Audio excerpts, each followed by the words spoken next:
Campers, it's me, Ari Lehman, the first Jason Voorhees. From Friday the 13th, I'm here with AJ, and he's got the juiciest slice ready for you. It's dripping with blood. Jason never dies. What makes a horror film kill memorable, terrific, even in some way profound or poignant? Let's explore.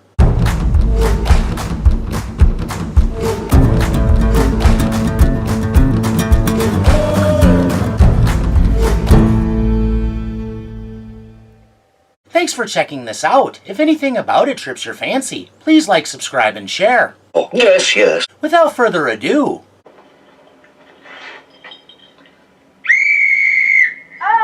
wake up, everybody! Breakfast in half an hour! rise and shine, campers. Your handy cock-a-doodle care of Angela, an overly enthusiastic type who it's easy to imagine would have reveled in leading high school pep rallies had she not been committed during those crucial years for a series of murders she carried out when she was a young camper.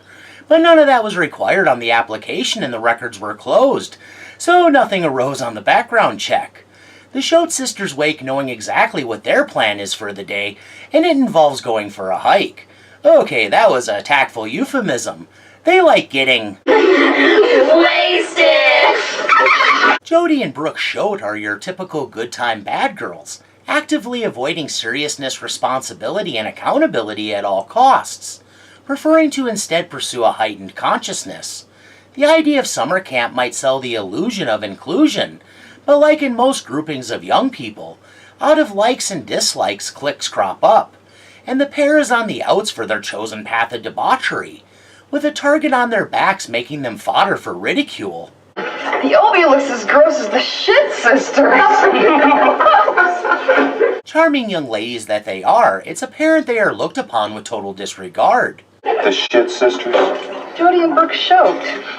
Shote, shit, get it? And their scandalous reputations firmly established. They look like they're stoned all the time. They are! Which makes sense, they make no bones about their unabashed love for the chronic. Not that getting stoned can't be fun. Just not all the time. And any number of illicit substances and activities. And with the grace of God, I'll camp until I die. Nice, a song so cheerful it's pure treacle yet foreshadows everyone's demise because they will. They will camp until they die. Some sooner than later. A typical day at camp for the Shote Sisters involves eschewing all fun activities like swimming, archery, and sports to sneak around and laugh it up in the woods.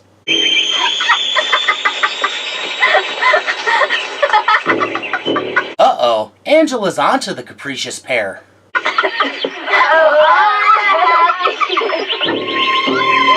And elegance in motion sidles up to get a good look at the absolute naughtiness they are unrepentantly engaged in.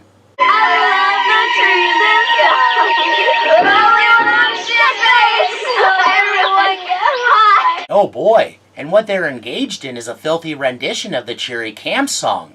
This is what Reefer Madness was warning us about. Oh,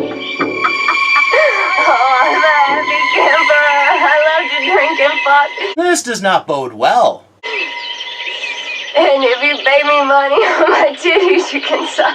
For how Angela judges and will later react, you might think they were negotiating arms deals, overseeing heroin smuggling operations for the Yakuza, and spearheading a major human trafficking ring, rather than the, be they crude and vulgar, youthful shenanigans she comes upon.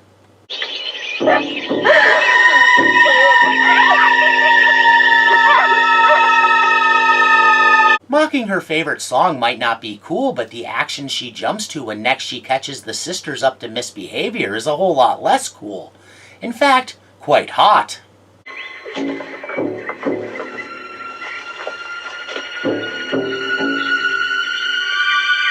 Not a surprise Brooke is getting frisky with a boy. It is the woods after all, rabbit's going to rabbit. A chaste anti-drug teetotaler to an over-the-top degree. Angela is beside herself, entirely put off by this open display of wanton drunkenness and frivolous promiscuity.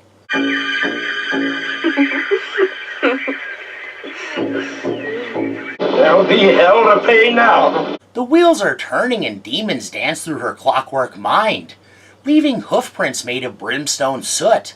But of course, to Angela, the demons are harp-playing angels flitting about in rapturous joy of the retribution she's contemplating for their sinful and wicked sisters.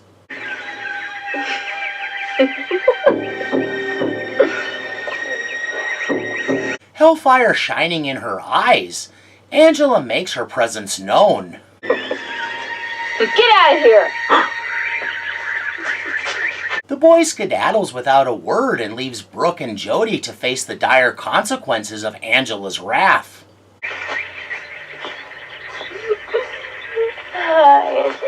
Statutory concerns aside, that girl might be altogether too inebriated to make an informed decision about consent.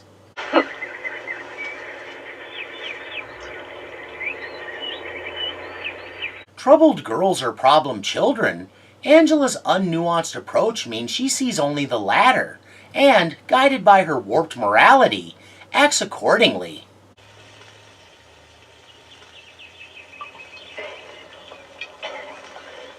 Awaking in about the most disadvantageous position possible. What the fuck? What's worse, Angela gets up on her soapbox. You know, it's one thing to screw up your own life. And amplifies the horror of what she's doing by assigning blame. But you also screwed up your sisters. There's something slimy about moralizing to someone before ending their life. Let this be a lesson to you. As cheesy bon mots go, Angela might have struck on the cheesiest. Say no to drugs. Referencing the vapid anti-drug campaign launched by the at-the-time First Lady, shines a bright light on how oversimplification, an unnuanced approach, and other societal failings encourage girls like the Shote Sisters to spend their lives baked.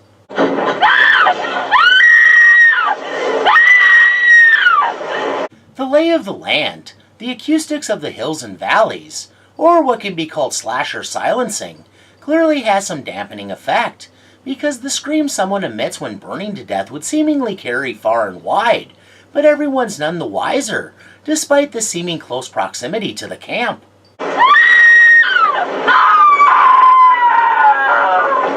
With a final besmirching of their character, Angela washes her hands of the pair. I sent the Shote Sisters home this morning. I found them getting high and fornicating with one of the boys.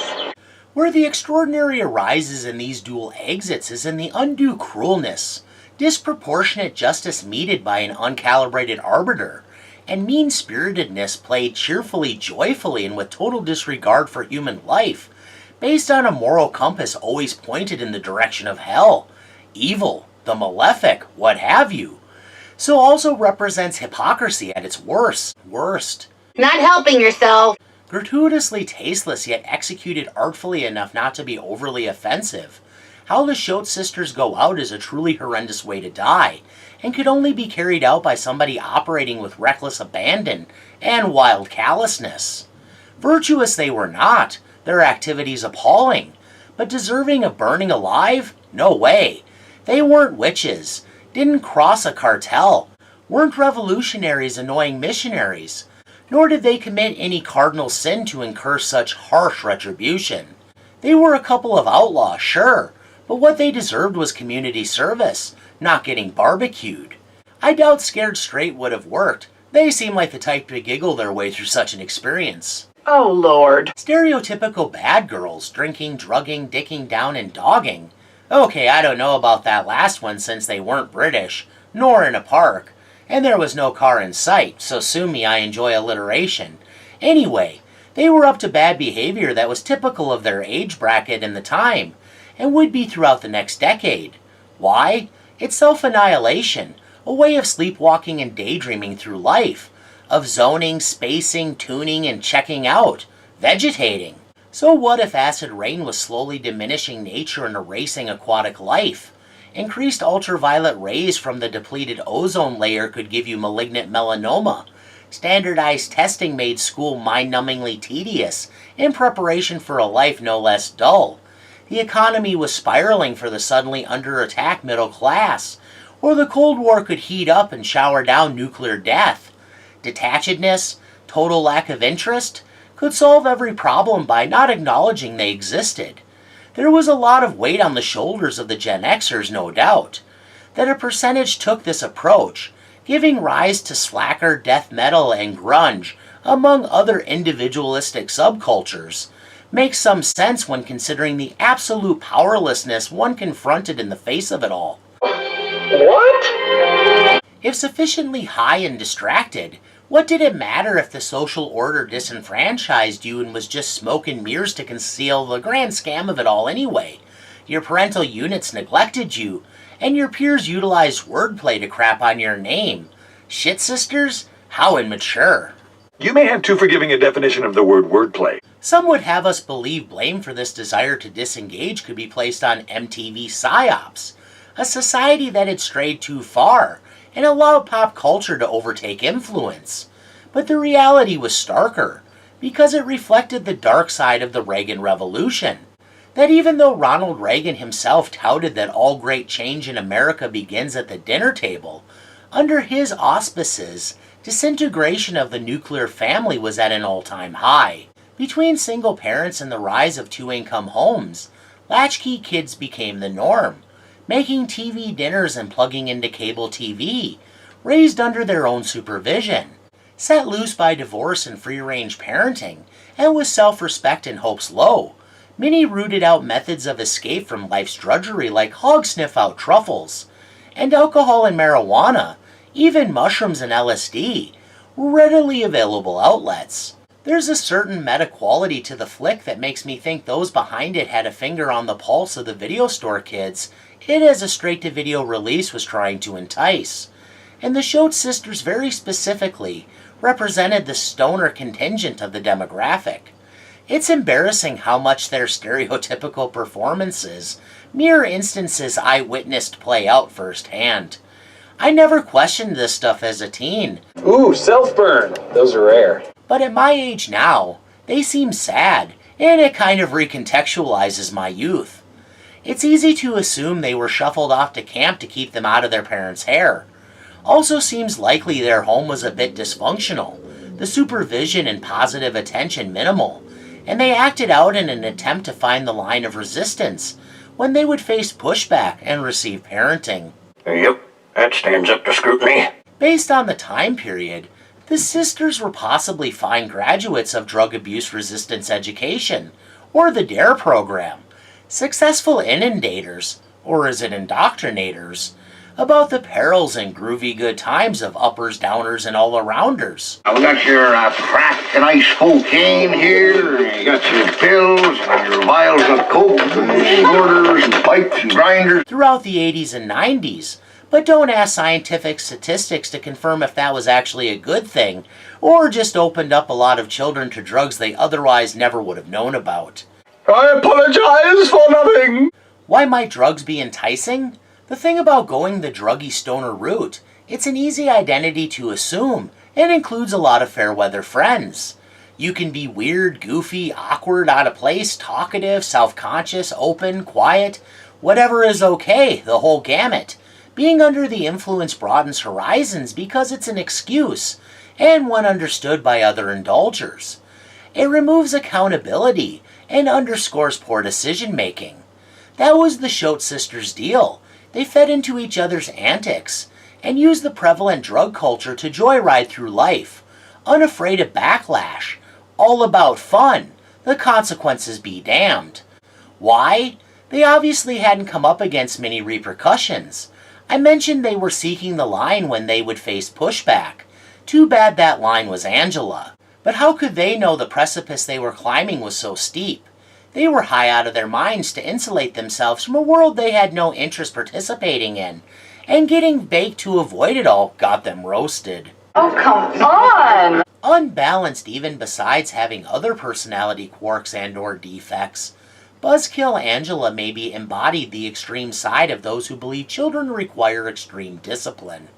A heavy-handed subsection of supposedly caring adults who were too overbearing and domineering to break through, and positively shape such a disillusioned generation, instead pushing many farther down the path of escape and shying away from accepted institutions, something Angela recognized. So instead of trying to rehabilitate troublemakers, she eliminated them. There's lots of good kids. We just have to weed out the bad. Thus, these exits also represent, as does the whole film, betrayal by an authority figure. Angela presented herself as the consummate camp counselor, operating under a strong moral code that on the surface was essentially normal, if extremely applied before being misapplied. A goody two-shoes if there ever was one. The Shote sisters had no reason to conceive of the predicament their behavior placed them, believing the worst ramification would be getting sent home. Nothing they did, even by the most draconian standard of existing dictatorships, warranted death. Although in Singapore, getting caught with a relatively small amount of substances can get you labeled a drug dealer and subsequently hung. But that's the exception to the rule, not the norm. Since Angela was constantly inventorying what she considered grievous misdeeds, in her mind unforgivable sins, running up a so-called moral debt with her happened in short order. Because she never made the debtors aware that the payment due would be their very lives, she revealed that for all her high-handed moralizing, it really came down to that she enjoyed punishing those who she considered wicked. And why? She was a psychopath, and that's really the description that fits her the best. Call it overzealousness. A one-person moral death squad, a walking Chinese execution van, killing for minimal transgressions to maintain some unrealistic status quo.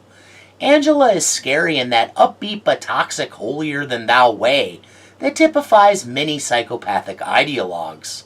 As are all morality-based killers, she's also a glaring hypocrite, imparting lessons pointlessly, because there's nothing to learn when you're dead. Well, I've about reached the end of the rope, so I won't leave you dangling. Thanks for hearing out my drivel. Please share any refutations, opinions, accusations, japes, or other ideas in the comments below. And please join me for whatever I'm up to next time. Bye now! Bye, creepy man! Keep it creepy! He's a weird guy. What are you looking for? A gun? No? A drill.